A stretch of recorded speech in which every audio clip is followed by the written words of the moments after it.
Hello hello. सुनाई नहीं दे रहा सर।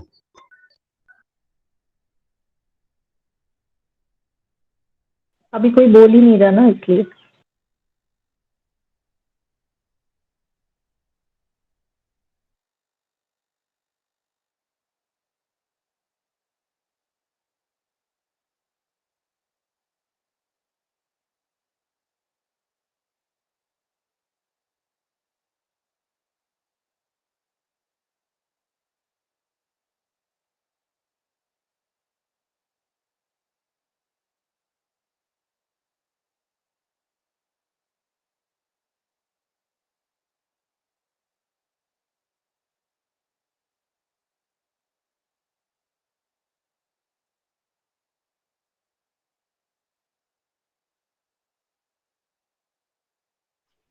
चलिए स्टार्ट करते हैं फिर। हाँ, और सॉरी, कंजंक्शन का आज चैप्टर खत्म हो जाएगा और प्रैक्टिस भी हम लोग स्टार्ट कर देंगे आज ही, ठीक है। तो देखिए, इंपॉर्टेंट है गुड आज का सेशन आपका। आज फर्स्ट गुड डे है। इवनिंग। क्या नाम है आपका? Good evening. हाँ, प्रिया सर कहाँ से आ रही हैं? Good evening sir. Sir conjunction का good evening. Practice set provide करवाइए ना।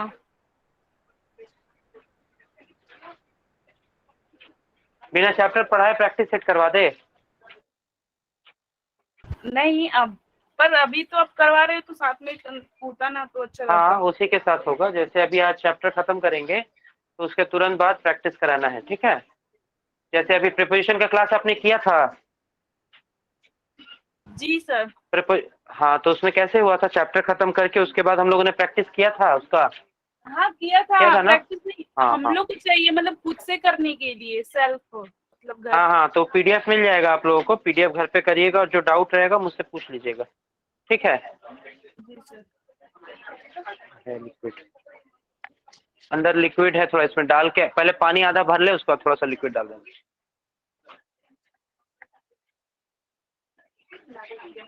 चलो, आज ज्यादा है नहीं, छोटा सा टॉपिक है आज। उसके बाद आज प्रैक्टिस ही कराएंगे आप लोग।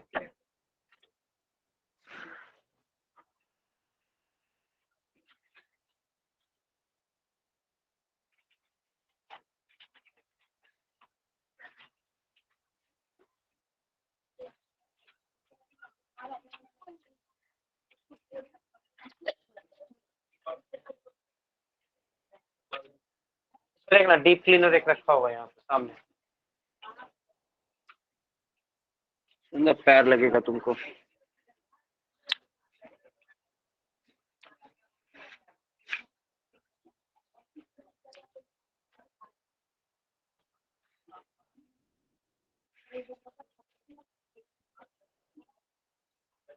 चलिए,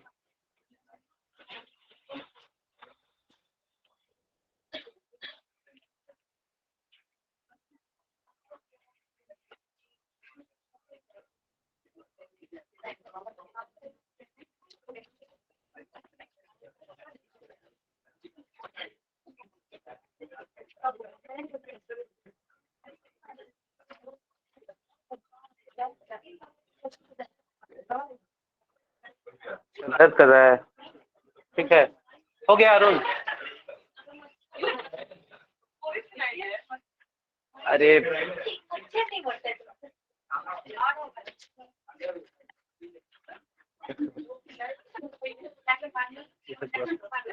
मेरे थोड़ा सा देखो, कौन किसको पीट रहा है तुम लोग?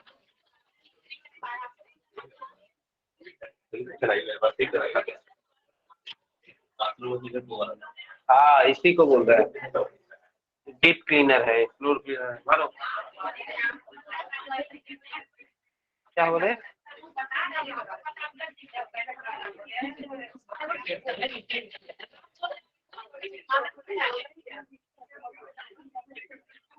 बोल रहा है हमको ना तुमको।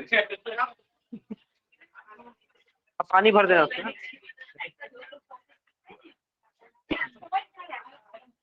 चलिए, तो आज जो स्टार्ट करेंगे पहला टॉपिक हमारा अनटिल अनलेस और टिल को लेकर है। बहुत ही इजी टॉपिक है, मैक्सिमम लोग जानते हैं इसको। पैर लगेगा, हाँ। अरे हमको नहीं चलेगा। नहीं लग जाएगा ना। देखिए अनटिल अनलेस और टिल एक बहुत ही इजी टॉपिक है, मालूम ही है आप लोगों को किस तरह से इसका इस्तेमाल करना है, लेकिन कुछ छोटी छोटी बारीकियां हैं जिसको हम हाईलाइट करेंगे। देखिएगा, कोशिश करिएगा एक बार रिकॉल करने का जितना जानते हैं आप लोग, ठीक है। सबसे पहला चीज जो अनटिल अनलेस और टिल को लेकर बताना है वो ये कि ये कंडीशन और टाइम, बेसिकली कंडीशन क्रिएट करता है। और कंडीशन के कुछ आधार होते हैं जिसमें से एक है टाइम और एक है सिचुएशन, ठीक है। तो जिसमें आपको टाइम का फ्लेवर दिख रहा है, मतलब एक तरह से कहें कि जिसमें टाइम बेस है वो है अनटिल और टिल, और वहीं दूसरी तरफ अनलेस जो है वो क्या है, सिचुएशन बेस्ड कंडीशन है। दोनों ही कंडीशन क्रिएट करता है, लेकिन एक टाइम बेस्ड कंडीशन क्रिएट करेगा और एक सिचुएशन बेस्ड कंडीशन क्रिएट करेगा। बात समझ में आ रही है? तो जहां तक बात है अनलेस अनटिल और टिल के इस्तेमाल का, सबसे पहले हम लोग अनलेस और अनटिल का डिफरेंस देखेंगे और उसका इस्तेमाल करेंगे, और उसके बाद आपको हम टिल समझाएंगे कि कैसे टिल का इस्तेमाल करना है, ठीक है। बहुत ही इजी टॉपिक है, मैक्सिमम लोग आप लोग पहले भी इसको बना चुके हो। कुछ एग्जांपल देखिए। पहला एग्जांपल देखिए, unless the light turns red, unless the light turns red, no one will stop. Online वाले बोर्ड दिख रहा है ना आप लोगों को, जो लोग ऑनलाइन में हैं जुड़े हुए, जी सर, बोर्ड जी दिख सर, रहा है, जी वॉइस सर। क्लियर है, जी कोई सर, दिक्कत? क्लियर है, क्लियर है। हाँ पूरा बोर्ड दिख रहा है ना अभी? ठीक है, ओके। हाँ चलिए, तो मुद्दा हमारा ये है कि unless the light turns red, no one will stop, ठीक है। सबसे पहले आपको जो पहचानना चाहिए कि यहाँ पर कितने क्लॉज हैं। अगर मैं आपसे पूछूं तो दो क्लॉज दिख रहा है। पहला क्लॉज क्या है, unless the light turns red. तो unless the light turns red ये एक क्लॉज है, और इस क्लॉज को देखने से पता चल रहा है कि ये क्लॉज क्या क्रिएट कर रहा है, कंडीशन क्रिएट कर रहा है, ठीक है। तो ये क्या हो जाएगा, कंडीशनल क्लॉज हो जाएगा। कैसा क्लॉज हो जाएगा, कंडीशनल क्लॉज हो जाएगा। और ये आपका क्या है, रिजल्ट क्लॉज है, जो सर्च है उसका, ठीक है, ओके। तो सिंस कंडीशनल क्लॉज है, इसमें अनटिल और अनलेस आ ही सकता है, इफ आ सकता है, वेदर आ सकता है, कोई इशू नहीं है, ठीक है, अच्छी बात है। लेकिन ये जो कंडीशन है कैसा कंडीशन है, the light turns red, time based है, सिचुएशन बेस्ड है। देखो इसका बेस टाइम है, इसका बेस क्या है, टाइम। एक बत्ती का लाल होना क्या ये समय पर निर्भर नहीं करता है, टाइम डिपेंडेंट है कि नहीं। जैसे मान लीजिए आप ट्रैफिक में खड़े हैं और अभी बत्ती क्या है, हरी है, और कुछ देर बाद वो लाल हो जाएगी, तो क्या ये समय पर निर्भर नहीं कर रहा है कि यह सिचुएशन पे डिपेंडेंट है, टाइम पे डिपेंडेंट है कि हाँ एक सेकेंड, 1 मिनट, टाइम पे 1.5 मिनट के बाद डिपेंड। वो फिर लाल हो जाएगा। हाँ, तो आपको दिख रहा है कि इसका बेस क्या है, इस कंडीशन का टाइम है। तो यहाँ पे क्या अनलेस का जो इस्तेमाल किया सही इस्तेमाल है नहीं, यहाँ क्या होना चाहिए था, अनटिल होना चाहिए था, until the light turns red. और अनटिल में कितना एल होता है, 2 या 1, 2, एक होता है सर।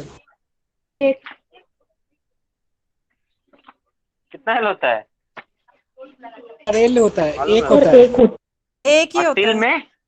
टिल में 2 2 होता है। होता है। हाँ ठीक है, चलो, तो ठीक है, यहाँ तक तो कोई इश्यू नहीं है। अच्छा, नेक्स्ट क्वेश्चन देखो,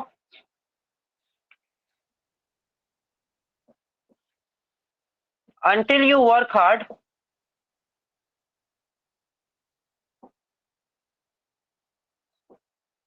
you won't succeed।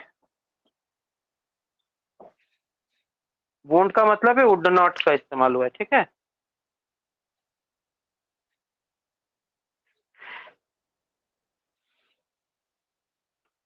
देखो कैसी परिस्थिति है, कंडीशन तो दिख रहा है आपको, कैसा कंडीशन दिख रहा है, सिचुएशन बेस्ड है।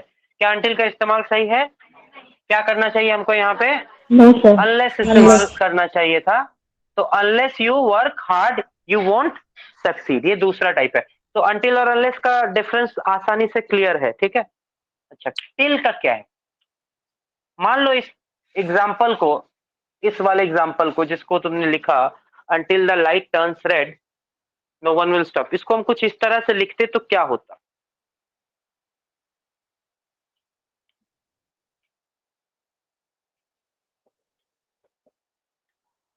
मान लो पहला एग्जांपल आपने देखा ही नहीं, एक फ्रेश एग्जांपल रख रहा है, या फिर चलो एक फ्रेश एग्जांपल ले ही लेते हैं, नहीं तो तुम लोग का दिमाग वहीं लगेगा।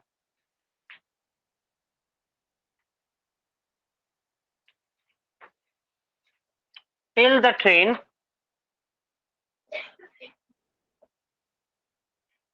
gets the signal, till the train gets the signal, it will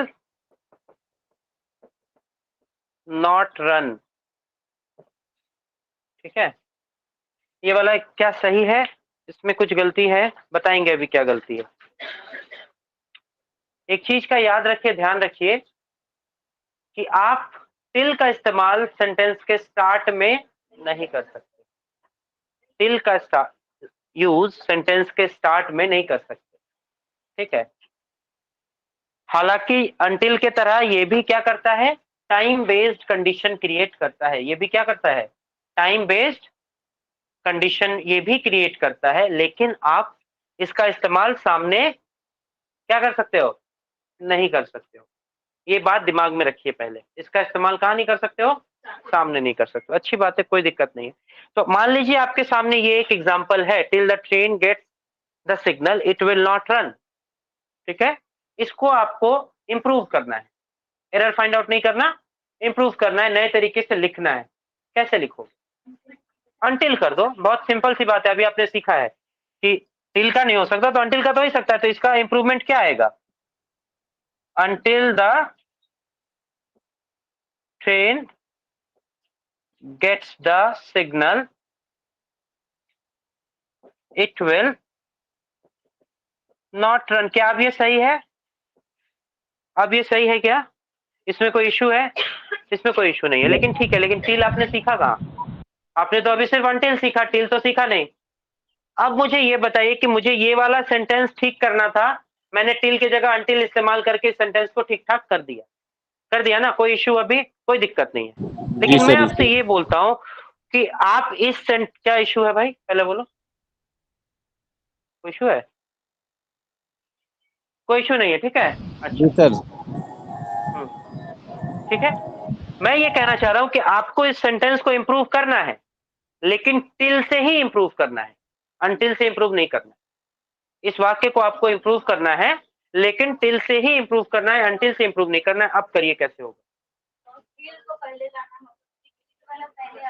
बहुत सिंपल सा तरीका है इसको इंप्रूव करने का। सिग्नल के आप बाद एक काम रखें। करो, इस क्लॉज को उठा के सामने ले आओ, it will not run. It किसके लिए आया है, ट्रेन के लिए आया है। आप सिंपली लिखो the train will not run till the the train train gets will signal. Not run, नहीं नहीं नहीं, the train will not run. It कहां से लाएंगे आप, इंट्रोड्यूस करते समय ही इट लगा दोगे, नहीं।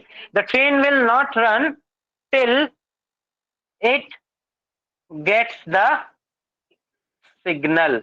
क्या अब ये सही है, देखो जी सर। गलत, अब ये बिल्कुल सही है। The train will not run till it gets the signal. कहने का मतलब ये है कि आपका जो कंडीशनल क्लॉज आपने अनलेस में सीखा, आपने जो कंडीशनल क्लॉज अनटिल में सीखा, वो हमेशा कहां होता था, सामने लगाते थे। और अनटिल और अनलेस का इस्तेमाल आप सामने भी कर सकते हो और बीच में भी कर सकते हो, कोई दिक्कत नहीं। लेकिन टिल के साथ समस्या ये है कि इसका इस्तेमाल आप सामने नहीं कर सकते हो, तो इसके लिए कोई दिक्कत नहीं है। आप जो कंडीशनल क्लॉज है आपके पास, आप उसको इसके केस में पीछे लिखो। देखो हमने कंडीशनल क्लॉज को कहां रखा है, पीछे रखा है, तो समस्या का समाधान आपका हो जाएगा। The train will not run till it gets the signal. मतलब जब भी आप टिल से जोड़ोगे तो कोशिश करोगे, कोशिश क्या करना है, आपको लिखना ही पड़ेगा। जो कंडीशनल क्लॉज रहेगा उसको कहां लिखना होगा, पीछे लिखना होगा। तो आपका जो ये दिक्कत है कि टिल का इस्तेमाल सामने नहीं करेंगे, वो इंप्रूव हो जाएगा। समझ में आई बात। तो अनलेस, Yes, sir. अनटिल और ये टिल का इस्तेमाल, तीनों चीजें क्लियर हो गई। टिल का इस्तेमाल कहां करेंगे, कहां करेंगे, बीच में। कैसे करेंगे, कंडीशनल क्लॉज को पीछे ले जाके करेंगे, यही ना, अभी हमने वही किया। ठीक है, कुछ परिस्थिति, इसका एक और वेरिएशन आता है, लास्ट वो है, वो सीख लो। 4 तरह का एग्जांपल रहेगा अनटिल, अनलेस और अनटिल टिल के टॉपिक में। पहला, दूसरा, तीसरा और एक बता रहे हैं। कई बार ऐसा होता है, मैं आपको एक बात बता रहा हूं, 2 सिचुएशन दे रहा हूं, क्या हो रहा है बताइए। मैं आपसे एक शर्त रख रहा हूं, शर्त का मतलब समझते हैं, पहले शर्त को समझा दें, क्योंकि शर्त आज पूरा टॉपिक इसके ऊपर ही बेस्ड रहेगा। यहाँ से शुरू करेंगे और लास्ट टॉपिक खत्म हो जाएगा, लास्ट टॉपिक के पहले वाला टॉपिक तक शर्त पे बात होगी और बहुत ही इंपॉर्टेंट बात होगी। मान लीजिए आपने किसी के सामने शर्त रखा, सपोज आपने किसी के सामने क्या रखा, शर्त रखा। शर्त रखने का जब आप रख देते हैं या रखना चाहते हैं, तो शर्त का जो उत्तर होता है वो कितना उत्तर होता है, 1 या 2? सब लोग यही समझता है, लेकिन फिर सोच के देखिए, मान लीजिए मैंने पूजा के सामने शर्त रखा कि अब से क्लास एब्सेंट नहीं होना चाहिए, तो कितना आंसर आएगा? एक ही आंसर आएगा, क्या? एक आएगा कि अब से क्लास एब्सेंट नहीं होगा। तो कंडीशन रखने का एक बहुत ही इंपॉर्टेंट कारण ये होता है कि हमको आंसर को क्या बनाना है, फिक्स बनाना है। हमारे पास अब ऑप्शन नहीं है, हमारे पास क्या है, बताओ क्या है? ऑप्शन अब नहीं है, हमारे पास एक ही उत्तर है। यानी कि अब जो है, हम 2 तरह के इवेंट्स होते हैं, आप ग्रामर में या डे टू डे लाइफ में देखोगे 2 तरह के इवेंट्स होते हैं। एक होता है श्योर इवेंट्स, जहां पर चीजें एकदम फिक्स होती हैं, और एक होता है प्रोबेबल इवेंट्स, जहां संभावना की बातें आप करते हैं ना। बहुत लंबा बात बता रहा हूँ और बहुत इंटरेस्टिंग बात है ये, अभी थोड़ी देर बाद उसको एक्सप्लेन करूंगा, इसी टॉपिक को एक्सप्लेन करूंगा आगे। तो याद रखिएगा कि जब भी आप कंडीशन की बात करते हैं, आप हमेशा श्योर इवेंट्स की बात करते हैं। ये बात याद रखिएगा, आप जब भी कंडीशन की बात करते हैं, आप किसकी बात करते हैं? श्योर इवेंट्स की बात करते हैं। कंडीशनल क्लॉज हमेशा श्योर इवेंट का क्लॉज होता है। रिजल्ट जो है वो बात का बात है, कंडीशनल क्लॉज की हम बात कर रहे हैं, उसमें हमेशा क्या रहेगा? श्योर इवेंट रहेगा, क्योंकि आपको पता है कि आपने शर्त रखा है और उसका एक ही उत्तर हमको चाहिए। 2 उत्तर तो चाहिए तो हम शर्त ही नहीं रखते। समझते हो बात? तो इसको अभी हम एक्सप्लेन करेंगे थोड़ी देर बाद। चलो, एक बात बता रहे हैं, ध्यान से सुनना। मान लो एक तुमको एक घटना दे रहे हैं, सुन लो। एक तुमको हम एक छोटा सा घटना बता रहे हैं। मान लो हम उनसे बोले कि जब तक बाजार नहीं जाओगे तब तक खाना नहीं मिलेगा, या फिर अगर तुम बाजार जाके सामान नहीं ला देते हो तब तक खाना नहीं मिलेगा। ये कौन सा कंडीशन है, टाइम बेस्ड या सिचुएशन बेस्ड? सिचुएशन बेस्ड है। इसी सिचुएशन बेस्ड कंडीशन में, समझ गया ना, सिचुएशन बेस्ड है। हाँ, किसी को अगर से बोल देते अगर तुम बाजार से सामान नहीं लाओगे तब तक तुम्हें खाना नहीं मिलेगा, जब तक ही जोर से बोले तो ज्यादा बेटर लगता है। सिचुएशन बेस्ड है। इस बात को और थोड़ा स्ट्रांग बनाना है, क्या बोलेंगे? जब तक तुम अभी सामान लाकर नहीं दोगे तो तुमको खाना नहीं मिलेगा। देखो, इसमें 2 सिचुएशन है। एक तो तुमको बाजार से सामान लाके देना है और अभी देना है, मतलब ये नहीं कि हम तुमको बोल दिया और तुम शाम को लाके दे देना, ऐसा नहीं। 2 सिचुएशन, एक तो तुमको बाजार से सामान लाना है और दूसरा क्या है, अभी लाना है। तो इसमें देखो दोनों ही कंडीशंस आते हैं, एक सिचुएशन वाला कंडीशन भी है और एक टाइम बेस्ड कंडीशन भी है। तो इसका इस्तेमाल आप तब करते हो जब आपको किसी चीज पे एम्फेसिस क्रिएट करना होता है, ज्यादा जोर देना होता है। नहीं समझ में आया? नहीं, अटपटा नहीं लगेगा। सुनो, अगर तुम अभी तुरंत सामान लेकर नहीं आओगे तुम्हें खाना नहीं मिलेगा। हाँ, तो वही अगर तुम क्या होता है, कंडीशन ही ना। अरे हम तो बनावट नहीं ठीक कर रहे थे। अगर तुम अभी तुरंत सामान लेकर नहीं आओगे खाना नहीं मिलेगा, मतलब समझ में आता है? एक तो सामान लाना है और दूसरा अभी लाना है, मतलब टाइम बेस्ड कंडीशन भी रखा गया और सिचुएशन बेस्ड कंडीशन भी। तो कई बार आप देखोगे कि यहाँ पर आपने जो सीखा, अनटिल क्या सीखा, टाइम बेस्ड कंडीशन, अनलेस क्या सीखा, सिचुएशन बेस्ड कंडीशन, टिल क्या सीखा, टाइम बेस्ड कंडीशन। कुछ परिस्थितियां ऐसी होती है जहां पर आपको अगर हाईलाइट करना है तो आप दोनों एक साथ अप्लाई करते हो, दोनों का एप्लीकेशन एक साथ करते हो। जैसे देखो,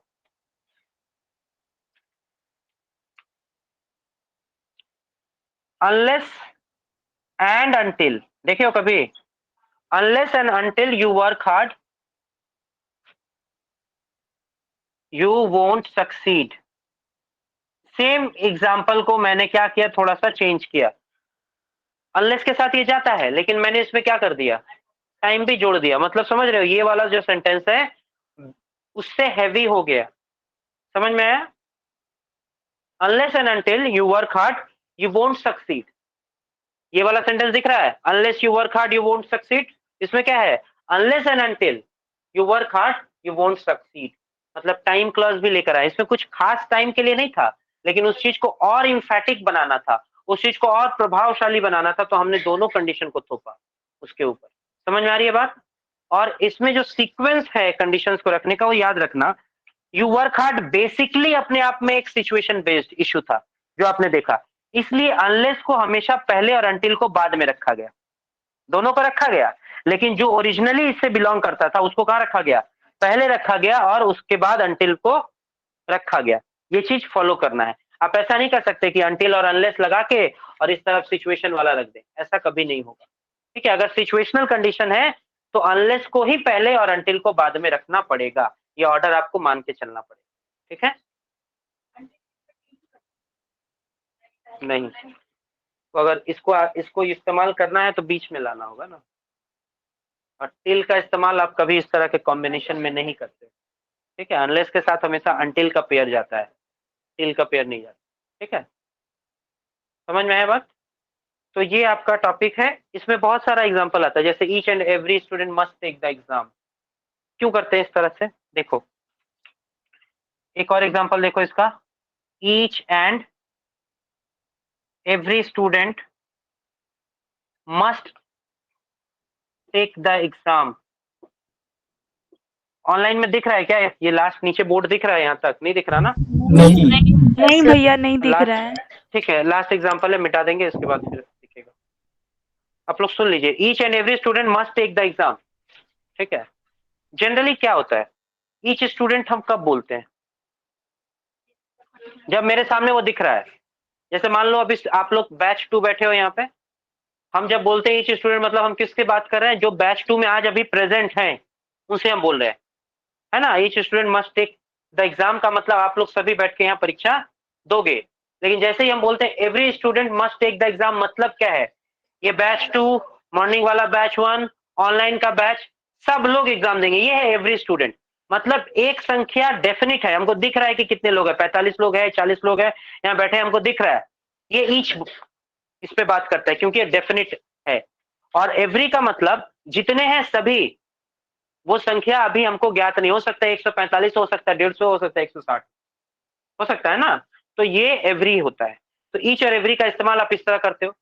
लेकिन आपको क्या करना था कि आपको इस बात पे इंफेसिस देना था कि सब लोग परीक्षा देंगे, हालांकि यहाँ पे जितने बैठे हैं आप इसी की बात कर रहे थे, लेकिन इंफेसिस क्रिएट करना था, इसलिए आपने क्या किया, each and every student must take the exam. इससे क्या होगा कि आप लोग सभी परीक्षा देंगे। मान लीजिए वो बोलेगा भैया हम फोन लेके नहीं आए हैं, वो बोलेगी कि भैया मेरा माथा दुख रहा है, हम परीक्षा नहीं देंगे, तो ये अभी नहीं चलेगा, सबको परीक्षा देना है, कुछ इस तरह का सेंस क्रिएट करेगा।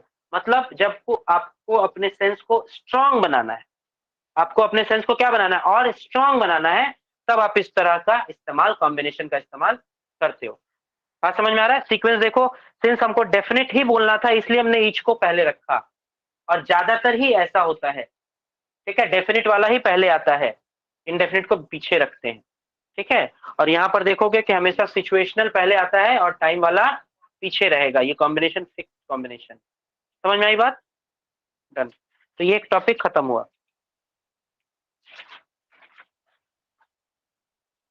मिटा दे रहे हैं इसको, समझ में आ रहा है? चलो अब यहाँ से एक बहुत ही इंपॉर्टेंट पॉइंट, शायद याद ही है तुम लोग को, लेकिन फिर एक बार पढ़ा दे रहे हैं।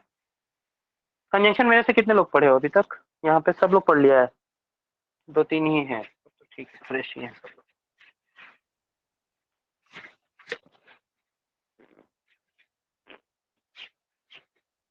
चलिए, तो जहां तक बात है, आप यहाँ पे आप समझिएगा इस चीज को। एक बहुत ही इंपॉर्टेंट बात कंडीशन के लिए बता रहे हैं, ये शायद पहले हम कभी डिस्कस भी नहीं किए हैं, फ्रेश है, सुनिएगा। जब भी हम कंडीशन की बात करते हैं, कंडीशन का कितना उत्तर आप एक्सपेक्ट करते हो? हमेशा एक ही उत्तर आप एक्सपेक्ट करते हो, समझना इस बात को। अगर कोई उत्तर एक ही है, फिक्स्ड है, तो उसको आप क्या बोलते हो? उसको आप बोलते हो श्योर इवेंट्स। क्या बोलते हो? कि हाँ ये एकदम फिक्स है कि यही होगा, एक ही उत्तर है, यही होना चाहिए। ठीक है, समझ में आ रही है बात? क्लियर? तो जब भी आप कंडीशन रखते हो, आप चाहते हो कि आपका आंसर क्या हो? Sure event. लेकिन हमारे पास बहुत सारे ऐसे ऑक्सिलरीज हैं जो श्योर इवेंट्स नहीं व्यक्त करते हैं।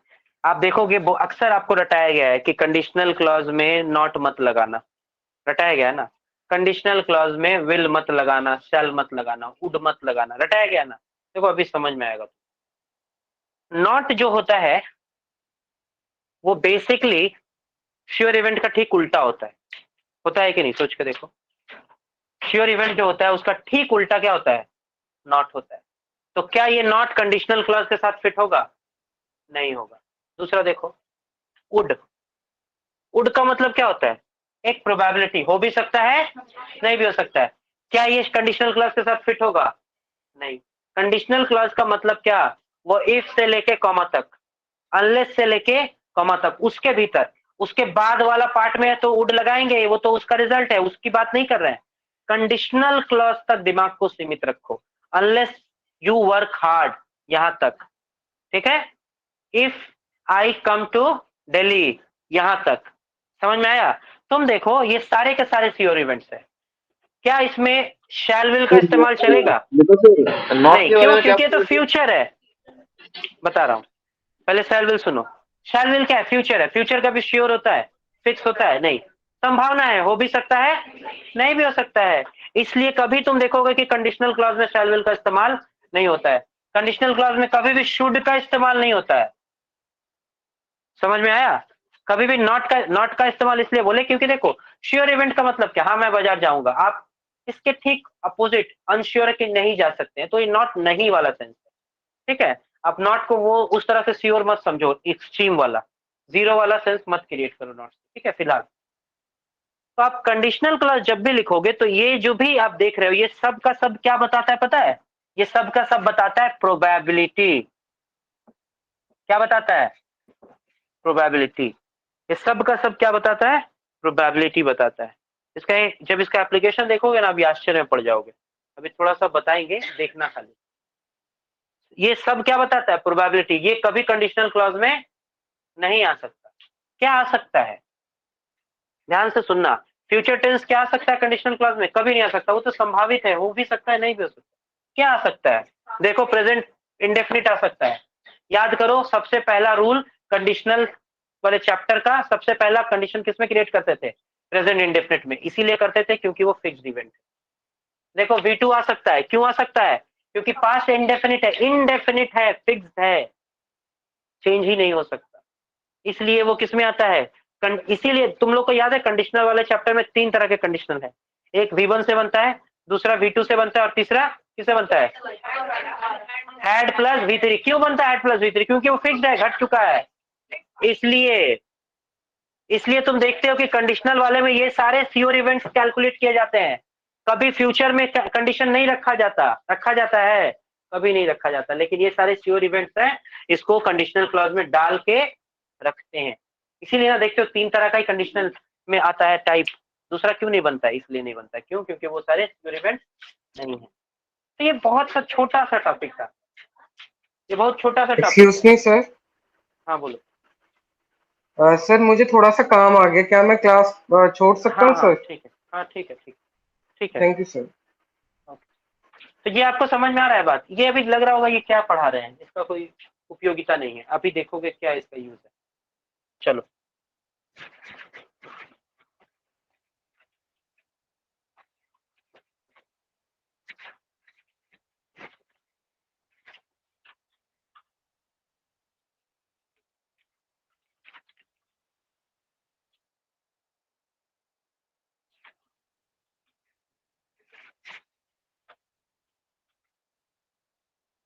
बहुत ही सच में क्लासिकल टॉपिक अभी स्टार्ट होगा, जो शायद इस तरह से कभी सोचे नहीं होगे तुम लोग। इसको सुनना ध्यान से, इसको पहचानते हो,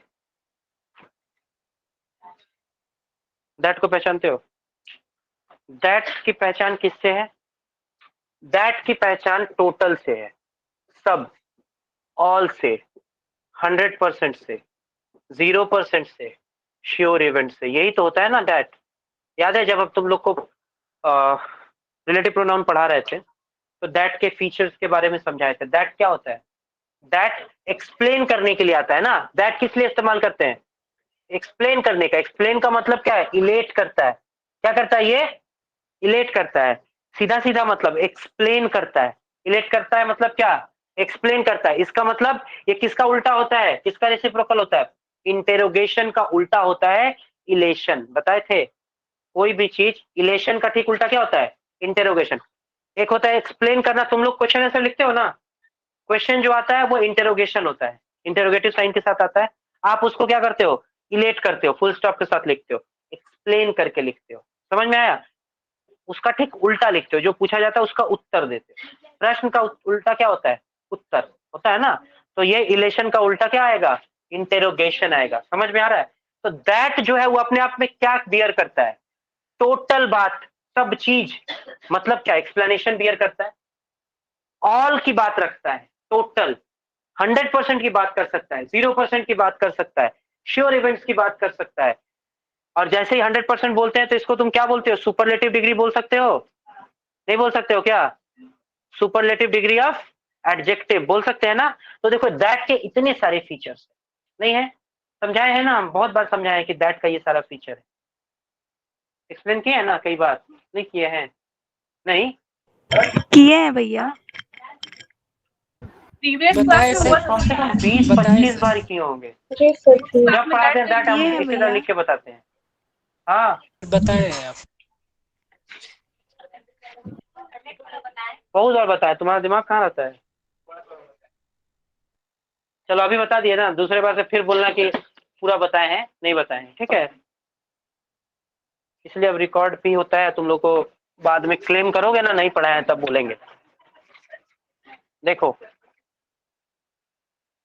एक चीज सुनना आप समझना, इस चीज को भी पहले पढ़ाए हैं जब तुम लोग को हम शायद एडजेक्टिव पढ़ा रहे थे पहले, तो बताए द प्लस एडजेक्टिव, याद है, वो अपने पीछे क्या लेता है, दैट लेता है। क्यों, क्योंकि द प्लस एडजेक्टिव हमेशा बताता है एक श्योर इवेंट। क्या बताता है, श्योर इवेंट। और बाद में उस श्योर इवेंट को दैट क्या करता है, एक्सप्लेन करता है। एग्जाम्पल अभी बताएंगे। द प्लस एडजेक्टिव, बहुत सारा एग्जाम्पल, शायद तुम लोग भूल गए हो। द लिटिल मनी, याद आया, द फ्यू हाँ पीपल, भैया। याद आया, यू सर, हाँ यस आप करवाए और थे। यस याद है, सर। The same.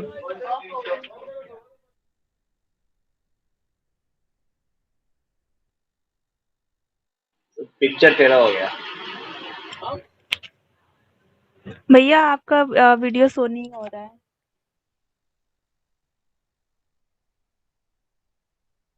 कट गया है। तो गया क्या सर।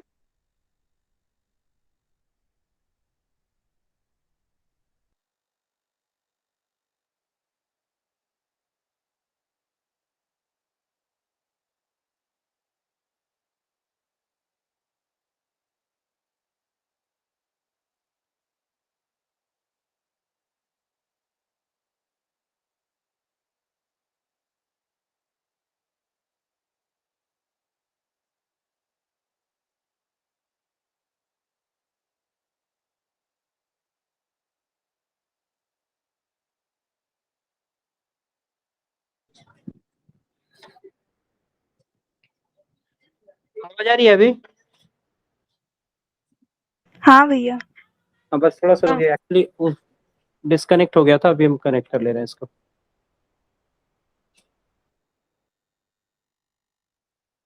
थोड़ा सीधा कर दीजिए बोर्ड। हाँ हाँ रुको, बोर्ड नहीं कैमरा सीधा करना होगा।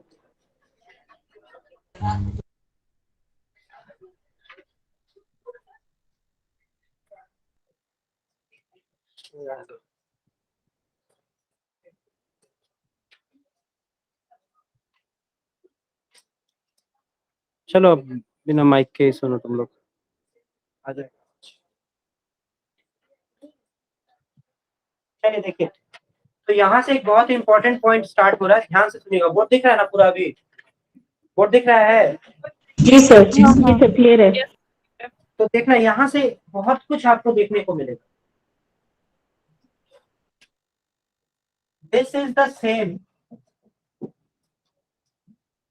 This is the same book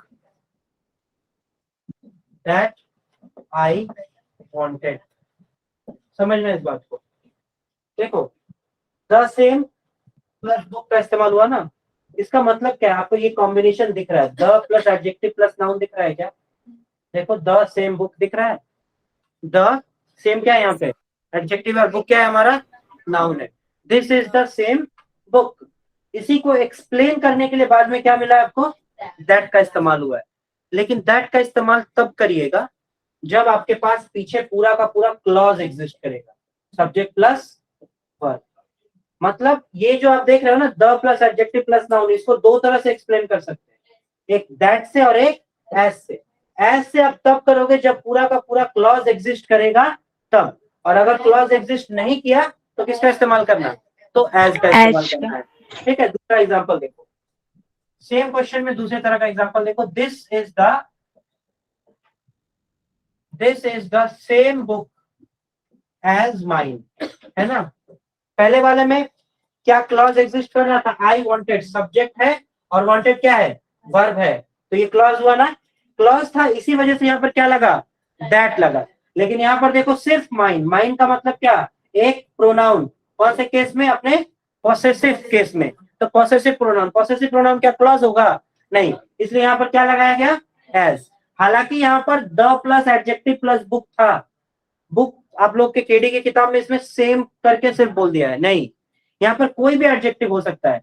same की जगह आप ओनली का इस्तेमाल कर सकते हो, फ्यू का इस्तेमाल कर सकते हो, मेनी का इस्तेमाल कर सकते हो, कोई भी एडजेक्टिव यहाँ पर एग्जिस्ट कर सकता है। समझ में आ रही है बात?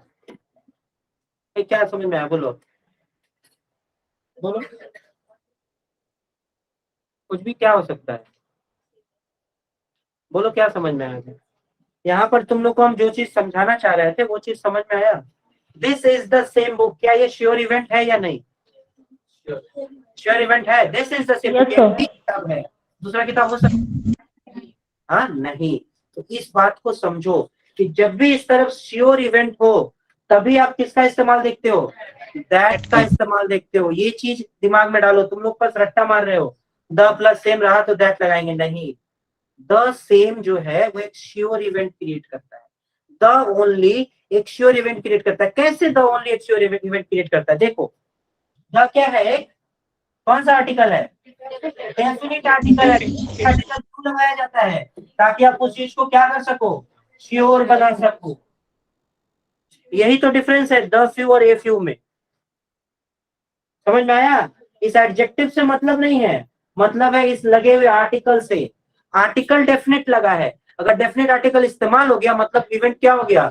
श्योर हो गया। और जैसे ही इवेंट श्योर हो गया आप किसका इस्तेमाल कर रहे हो? दैट का। अगर पीछे क्या है? क्लॉज है। और अगर क्लॉज नहीं है तो क्या लगाओगे? एज लगाओगे। किस बात को? यही से तो डिफरेंस आता है ए फ्यू में और द फ्यू में, ए मेनी में और द मेनी में। समझ में आता है? हाँ, क्लियर है अभी? तो जब भी श्योर इवेंट्स का इस्तेमाल करोगे तो क्या लगाओगे कंजंक्शन के तौर पे? दैट। अगर पीछे क्लॉज रहा, अगर क्लॉज नहीं रहा तो क्या लगाओगे? एज लगाओगे। नहीं बात? इसका जब एप्लीकेशन करोगे ना अब, तब देखना कि कितना ज्यादा मजा आता है। अब देखो मजा आएगा। यहाँ तक तो बस सीखना था, यहाँ से देखो।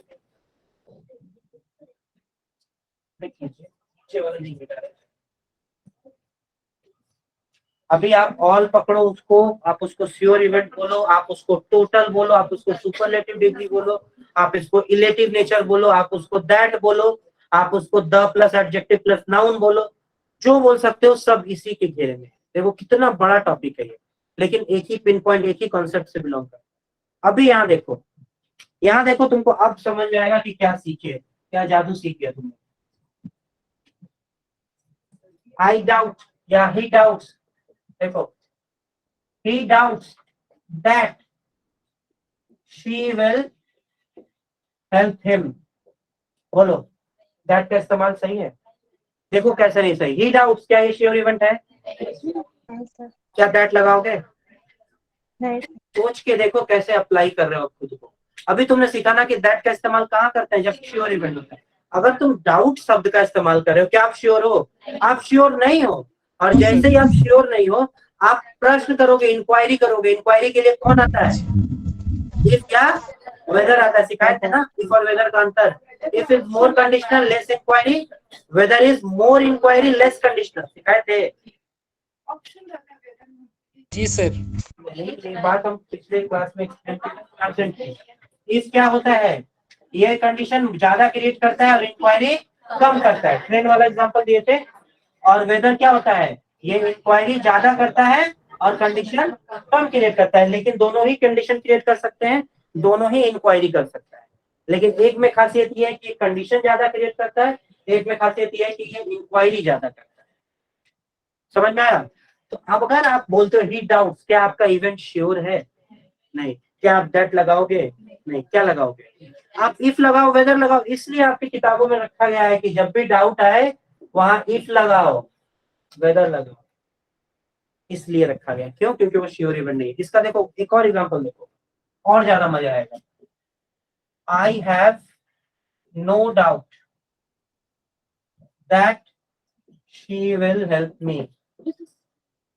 बताओ अब, मैं अगर हमको डाउट नहीं है मतलब श्योर इवेंट है, तो क्या दैट होगा? बिल्कुल होगा। किताबों में तुमको रटवाया गया है कि जब डाउट अफर्मेटिव हो तब तुम इफ वेदर लगाओ, जैसे नेगेटिव बन जाए तो दैट लगाओ। ये क्या कोई लॉजिक है? ये कोई लॉजिक नहीं।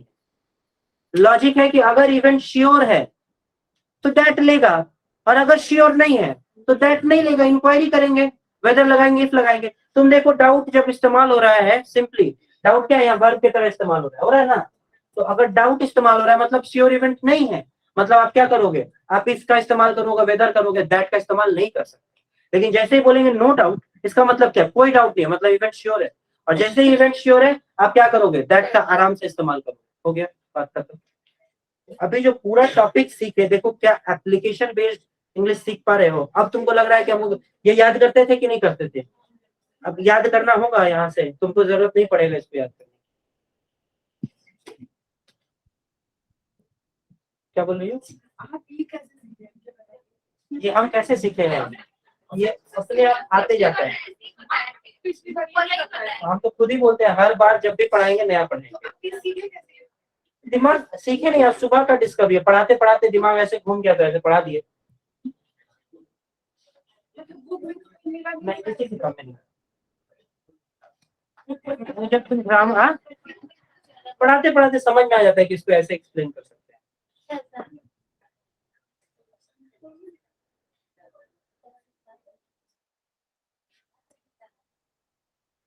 पढ़ाओगे तो सब समझ में आ जाएगा किसको कैसे बताना है, किसको कैसे।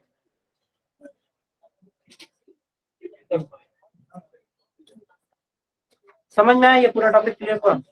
तो जब आप ये बात समझ जाते हो, दैट को फील कर दो। ग्रामर को जब तुम फील करोगे ना, तो तुम समझ पाओगे।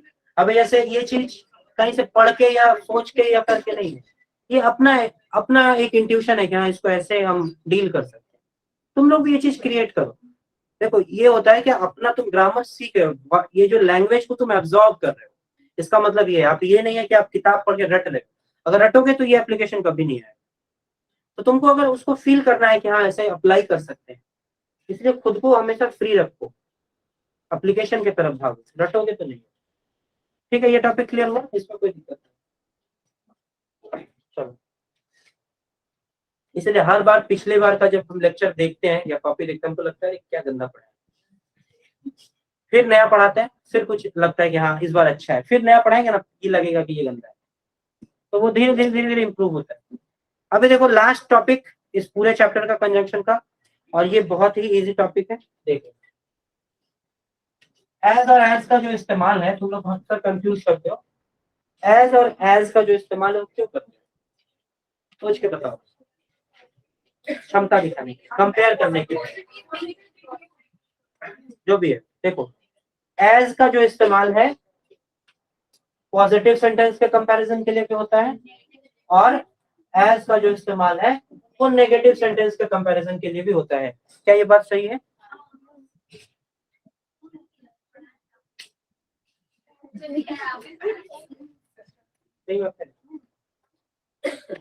एज का इस्तेमाल सेल्फ कंपैरिजन के लिए होता है। There is nothing about positive and negative. ठीक है, सबसे पहला बात एज का इस्तेमाल सिर्फ और सिर्फ कंपैरिजन के लिए होता है, इसमें कोई पॉजिटिव और नेगेटिव का बात नहीं है। इसका सीधा सीधा मतलब है कि हम दोनों का इस्तेमाल कर सकते हैं, इसमें कोई पोलैरिटी नहीं है। एक्चुअली जो बात नहीं भी पढ़ना है उसको भी इतना हाईलाइट कर दिया गया कि तुम उसको देखते हो, अरे इसका पॉजिटिव में भी करते हैं, इसका नेगेटिव में भी करते हैं। अरे भाई इसका सिंपल कंपैरिजन के लिए होता है, तो दोनों तरह का पॉजिटिव सेंटेंस दो ही तरह के हो सकते हैं ना, पॉजिटिव और नेगेटिव, तो तुम दोनों में करोगे करोगे।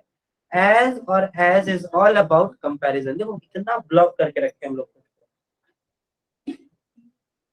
एज और एज कुछ नहीं होता। एज और एज का टॉपिक ग्रामर के किताब में तो एग्जिस्ट ही नहीं करना चाहिए। क्यों? क्योंकि ये बहुत ही इजीएस्ट है, इसमें आप सिर्फ तुलना करते हो, पॉजिटिव नेगेटिव कुछ मत सोचो, बस तुलना कर दो, चाहे वो पॉजिटिव रहे चाहे वो नेगेटिव रहे, कोई मैटर नहीं। ठीक है, क्योंकि दिखा रहे हैं एज और एज नेगेटिव पॉजिटिव को एब्जॉर्ब ही नहीं करता, न्यूट्रल एलिमेंट है। दिखाते हैं कैसे, देखो। He is as intelligent as you, he is as intelligent as you. एक क्वेश्चन देखो कौन है, कोई है क्या? he is as intelligent as you। कैसा सेंटेंस दिख रहा है तुमको? आप जबरदस्ती सोचोगे कि ये पॉजिटिव है, कुछ नहीं, कंपैरिजन है। कैसा कंपैरिजन? हाँ बस खाली कंपैरिजन है। he is intelligent, you are intelligent, दोनों एक जैसे इंटेलिजेंट हो, इसलिए ऐसी बात। दूसरा क्वेश्चन देखो, he is not as intelligent as you। इसको ब्रेक करो तो कुछ समझ में आ जाएगा कि नॉट का कोई प्रभाव ही नहीं है। You are intelligent, he is not intelligent as you। बात खत्म। क्या कोई दिक्कत था? कोई दिक्कत नहीं था, सिर्फ तुलना करना था। इसके तुलना पर दिख रहा था कि दोनों लोग बराबर हैं, इसको तुलना करने पर दिख रहा था कि तुम अच्छे हो, उसको कोई इंटेलिजेंट नहीं। तो क्या है इसमें? कुछ था ही नहीं, इसको पढ़ना था ही नहीं। झूठ मूठ का एज और एज तुम लोग टॉपिक बना के रखे हो। दूसरा जो है वो इम्पोर्टेंट है, आते हैं अभी जो सीख गए हो वहीं से तुम निकाल लोगे कंक्लूजन, तुमको याद नहीं करना। अभी दैट सीखे हो ना तुम लोग? दैट किस लिए आता है? जब बात होती है 100% टोटल की। बहुत सिंपल सा टॉपिक है। इसके साथ सो का इस्तेमाल कब करोगे? जब तुमको करना होगा इलेक्शन, यानी कि सेंटेंस कैसा होगा? पॉजिटिव होगा। एक्सप्लेन करें, बात खत्म। समझ में आया? सो दैट का इस्तेमाल क्यों पॉजिटिव में होता है? क्योंकि इलेक्ट करेंगे, एक्सप्लेन करेंगे सो, और बाद में दैट से चला देंगे, पॉजिटिव हो जाएगा। समझ में आया? इसका दूसरा पोल देखो, सिंपल है। अगर तुमको नेगेटिव सेंटेंस है तो दैट से तो चला नहीं सकते तुम। यहाँ पे क्या करोगे? एज लगाओगे, बात खत्म। वो जो तुम दैट और एज का डिफरेंस अभी देखे थे, दैट पूरे क्लॉज को एक्सप्लेन करने के लिए आता है, जबकि एज सिर्फ कंपैरिजन के लिए आता है। तो यहाँ एक्सप्लेनेशन है। ये जो सो दैट का कॉम्बिनेशन ये इलेशन के लिए आता है, लेकिन ये जो सो एज है ये कंपैरिजन के लिए आता है। ये अंतर है। तो जब तुमको तुलना करना रहेगा तो क्या करोगे? बता रहे, एज से कर लो चलेगा, एज से कर लो नेगेटिव में तो भी चलेगा, लेकिन सो एज का जो है वो क्या है पता है? सो का जो नेचर है वो समझाएंगे, तुमको पता चल जाएगा ये कहाँ अप्लाई। तुमने टू सुना है? तो क्या होता है? वेरी का सेंस क्रिएट करता है, लेकिन कौन सा वेरी? नेगेटिव वाला वेरी। यही जो नेगेटिव वाले वेरी है इसका दूसरा नाम सो है।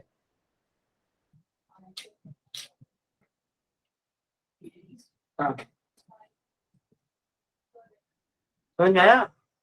ये जो नेगेटिव वाला वेरी दिखता है इसी का नाम क्या है? हाँ। अरे वहां एक्सप्लेन करने के लिए आता है ना, क्लॉज है पीछे। बोलते नहीं, he is too weak to walk, he is so weak that he cannot walk, पूरा क्लॉज आता है। देखो सो दैट लगाते लेकिन नॉट के साथ लगाते। क्यों? क्योंकि एक्सप्लेन कर रहा है। वहां भी सो नेगेटिव ही लेकर आ रहा है, लेकिन एक्सप्लेनेशन था इसलिए दैट है। लेकिन यहाँ पे so as, he is not so intelligent as you, पीछे देखो क्लॉज नहीं है, सिर्फ एक प्रोनाउन है। तो तुम एज लगा रहे हो, दैट नहीं लगा रहे हो, बस इतना ही तो है। वो भी नेगेटिव ये भी नेगेटिव। टू को जब चेंज करते हो सो दैट से चेंज करते हो, लेकिन नॉट आता है ना, वही तो है ये भी। बस इसमें क्या है, उसमें पूरा का पूरा क्लॉज आता है। he is so weak that he या she cannot walk। देखो सी cannot पूरा क्लॉज एग्जिस्ट करता है, इसलिए दैट आता है। यहाँ क्या है? he is not so intelligent as you, he is so, या फिर he is not so intelligent as you। as के बाद देखो क्लॉज नहीं है, सिर्फ प्रोनाउन, इसलिए as लगा, दैट नहीं लगा। तो मोटा मोटा अगर सिर्फ रट्टा मारोगे तो सिंपल रट्टा मारो, एज पॉजिटिव में भी चलेगा, नेगेटिव में भी चलेगा, सो दैट इलेशन के लिए आता है, ये अलग टॉपिक है। लेकिन सो एज कंपैरिजन में आता है, कैसा कंपैरिजन, ये वाला 2 वाला कंपैरिजन याद रखना। 2 वाला कंपैरिजन कब करते हैं, नेगेटिव के लिए। ये सो जो है वो वेरी का केस है, नेगेटिव वाला वेरी, जैसे यू आर वेरी, वेरी का मतलब क्या, गुड भी हो सकता है, बैड भी हो सकता है, ये नेगेटिव वाला वेरी है। खत्म, पूरा कंजंक्शन का चैप्टर डन, प्रैक्टिस कराएंगे। कितना हो रहा है, 6:30 हो गया। चलो तब ठीक है, आज तक यहीं पे सेशन समाप्त कर रहे हैं आप लोग का, ठीक है। नेक्स्ट थैंक यू, क्लास में तब इसका प्रैक्टिस करेंगे, okay. Thank you sir, okay thank you sir. Thank you sir. Thank you sir. Thank you sir. Thank you sir.